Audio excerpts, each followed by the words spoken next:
Yo he dado muchas charlas sobre cómo salir de la pobreza. Y entre las cosas que explico es por qué el impuesto progresivo a la renta causa pobreza. Porque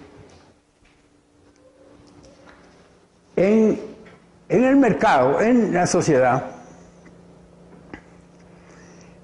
la gente trabaja para producir lo que desea, ya sea directamente o base de intercambio. Y la cantidad de su producción depende de su productividad, de cuánto puede producir en el tiempo dado, o con la cantidad de tierra disponible, o con algún recurso disponible. La productividad, que no es producción. Mucha gente dice productividad creyendo que está diciendo producción en una forma más elegante. No, son dos cosas muy distintas. La productividad es con relación a los recursos que se van a utilizar. Bueno, lo que cualquiera va a producir depende de su productividad.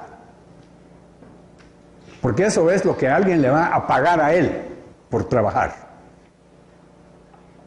Si una persona produce 6 panes, pues si en el mercado los 6 panes valen tanto, solo va a tener esa cantidad, pero si tiene el doble de productividad, va a tener un ingreso el doble de eso. Entonces, en última instancia, la productividad de las personas es lo que va a determinar su ingreso, porque primero su ingreso es en especie.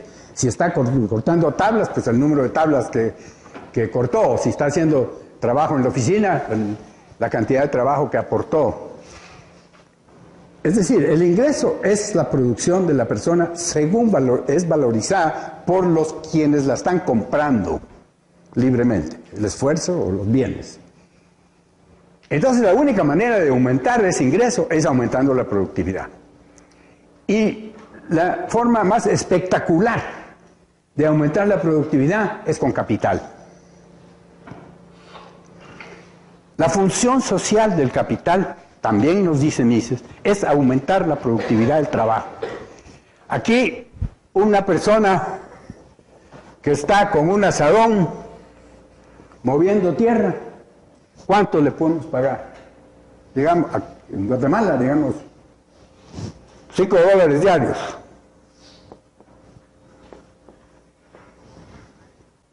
Más o menos. No se va a ir de la telefinca. Bueno, pero entonces invertimos $40,000 y sentamos al señor aquí. ¿Y cuánto le podemos pagar? 10 veces más. 50 por día. Aquí nos cuesta, si mueve 1 metro, nos cuesta $5 el metro. Y aquí pues va a mover 100 metros. Dividido entre 50 nos cuesta $2 el metro.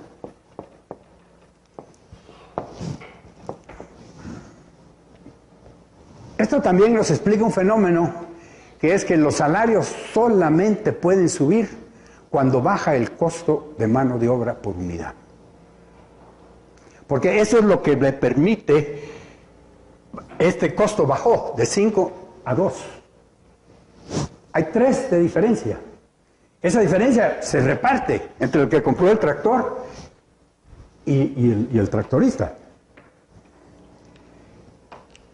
El capital es lo que aumenta la productividad y no necesariamente la maquinaria tiene que ser del trabajador.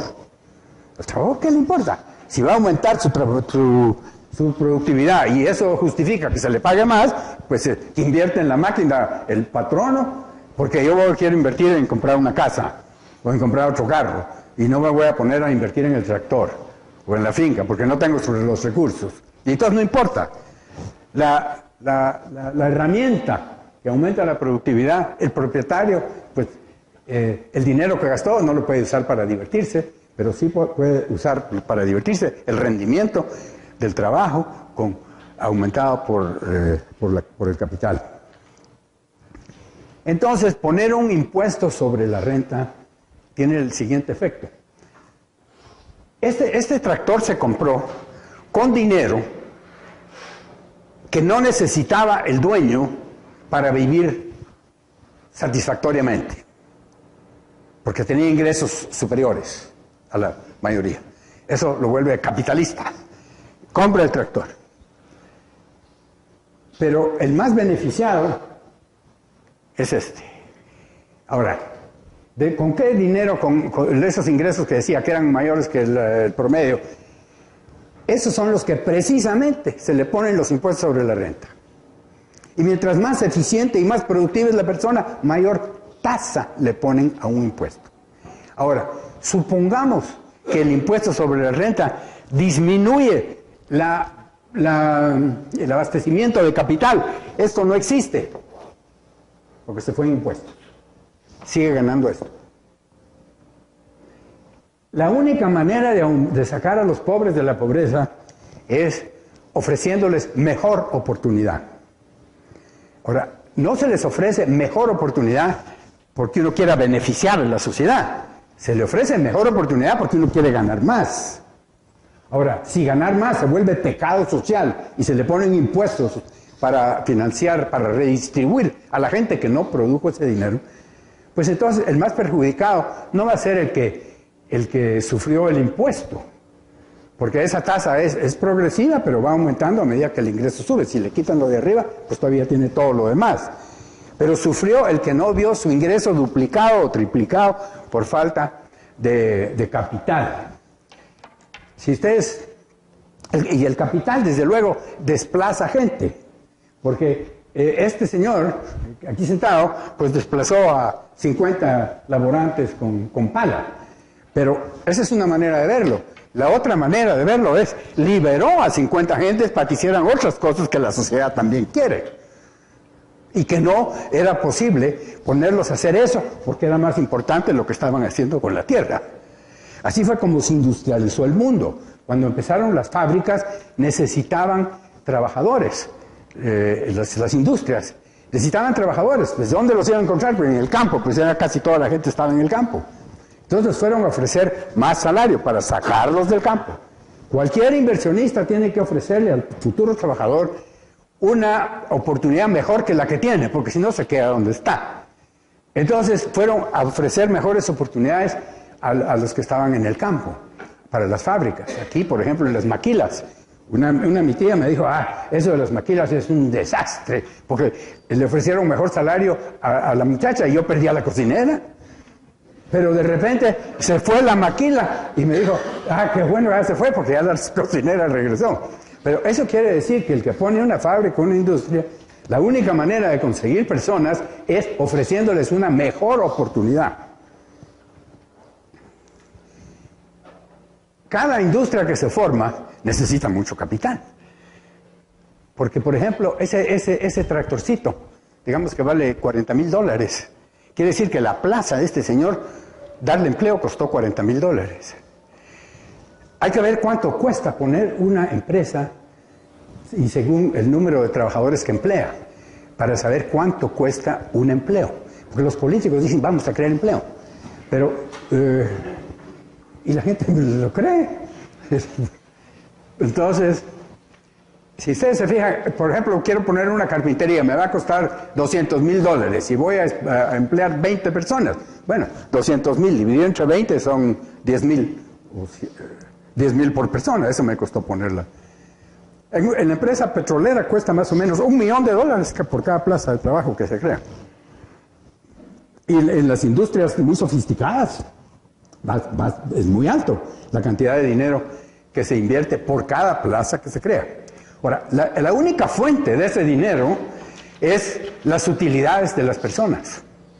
Entonces, si se pone impuesto a los altos ingresos, lo que se está logrando es mermar la inversión de capital. Porque ese impuesto no se le quita a los lujos, ni al nivel de vida del que lo pagó. Eso lo paga a sacrificio de sus inversiones. Las personas que empiezan a ganar más y más y se vuelven ricas, Y lo que hacen es, van aumentando su nivel de vida, van comprando mejor carro, mejor casa, etcétera, etcétera. Y después empiezan a ahorrar y a invertir. Y si ponen el impuesto sobre la renta, no van a creer que la esposa le va a dejar que reduzca su nivel de vida. Y le dice, invertí menos allá, pero ahorita aquí yo ya me acostumbraste a este nivel de vida. Así es que se paga a sacrificio de los ahorros y las inversiones. Y el impuesto sobre la renta es un impuesto a esas inversiones que son más susceptibles de ser invertidas. Y mientras más susceptibles son de ser invertidas, mayor es el impuesto. En otras palabras, el impuesto sobre la renta es de lo más empobrecedor que hay. Y para un país pobre es estúpido tener un impuesto sobre la renta. Es diseñado para quedarse pobres. Y por la única razón que lo tienen la mayoría de países en la América es porque los Estados Unidos les dijo que lo tenían que poner. Y a mí me consta, porque aquí estaba yo entre esos stands cuando vino esa insistencia, que venía de El Salvador también. Así es que yo no digo que esa gente es mala, que están buscando cómo empobrecer al mundo. Lo que pasa es que son unos ignorantes. No tuvieron la fortuna de sentarse aquí a aprender.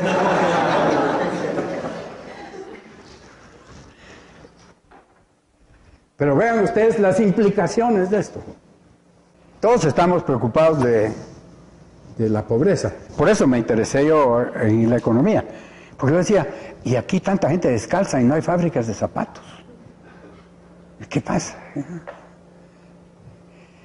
Y entonces fui a ver al ministro de Economía y Trabajo. Es muy interesante esto. Que era Alfonso Bauer Pais, el comunista. En tiempo de Arévalo. En los años 50. Y como había sido mi profesor, le tenía tanta confianza, y aún. Y como él es comunista, pues hay que hablarle de voz camarada, no del señor ministro. Entonces, le dije, mira, con esa ley de trabajo que pusieron, no va a aumentar los salarios, como podrían aumentar según la productividad de ellos, etcétera. Y porque hay una ley aquí, y la hay en casi todos los países de América, todos los países que le hacen caso a la OIT, porque en Estados Unidos no le hace caso y no hay esa ley.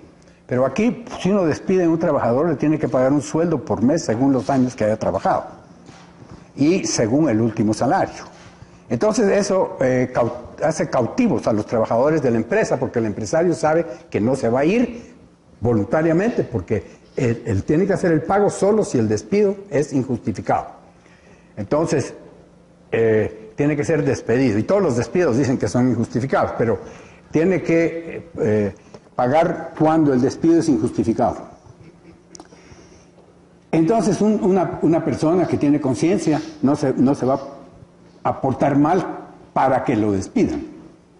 Y entonces tampoco se va voluntariamente, porque sabe que pierde todo ese cuchubal que ganaría si es despedido. Y la tentación de portarte mal es muy grande, porque dice, si me porto mal, gano todo ese dinero, me puedo ir a otro lado a trabajar. En total que lo platicamos con el ministro y me dice, bueno, ¿y vos qué sugerís? Yo le dije, mira, como ya no se puede quitar, hagámoslo universal, que no importe la causa de despido. Y entonces se convierte de hecho en un salario diferido. Y me dijo, no, eso acabaría con la lucha de clases. Una persona congruente. Después se fue a vivir a Cuba.